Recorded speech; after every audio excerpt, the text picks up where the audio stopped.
1994 সাল থেকে বাবা কাকার হাত ধরে বইমেলা যাওয়া শুরু। ক্রমেই বই কেনার নেশা পেয়ে বসে চাকদহের দেবব্রত চট্টোপাধ্যায়। ছাত্রজীবনে টিফিনের পয়সা জমিয়ে বই কিনেছেন। চাকরি পাওয়ার পর 2016-17 সাল থেকে প্রতি বছরই 2 লাখ বা তারও বেশি টাকার বই কিনেছেন। এবার বই কিনেছেন 4,34,000 টাকার। এবারও প্রতিদিন বইমেলায় গিয়েছেন এবং ইচ্ছামতো বই সংগ্রহ করেছেন। গত 9 বছরে কলকাতা বইমেলার আমি সবথেকে বেশি বই পারচেজার, এবং এবছর বই কিনেছি আমি 4,34,000 বেশি। গত বছর কিনেছিলাম 3,36,000 টাকার।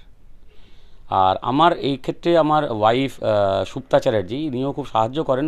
প্রচণ্ড নেশা বইয়ের প্রতি।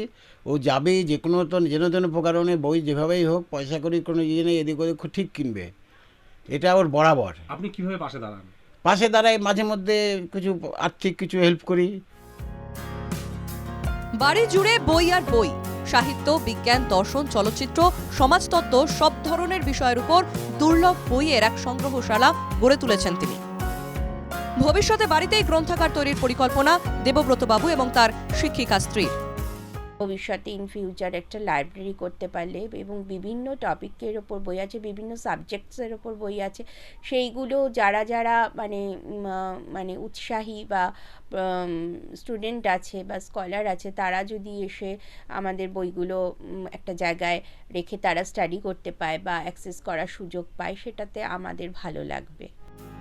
বইপ্রীতির মতোই সঙ্গীতের অনুরাগী দেবব্রত।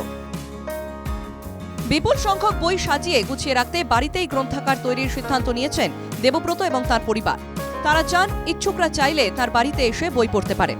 অনেকেই বই নিয়ে ফেরত দেননি, কিন্তু তাতে কোনো আক্ষেপ নেই এই শিক্ষকের। তার একমাত্র আক্ষেপ, এখনো অনেক বই তিনি পড়ে উঠতে পারেননি। নদিয়ার বিভিন্ন জায়গা থেকে দেবব্রত চ্যাটার্জির বাড়িতে আসছেন কেউ বা বই দেখতে, কেউ বা তার সংগ্রহশালায় কি কি বই আছে সেই বইগুলো জানতে আসছেন তার কাছে। নদিয়া থেকে অনুপ কুমার মণ্ডলের রিপোর্ট, এনকেটিভি বাংলা।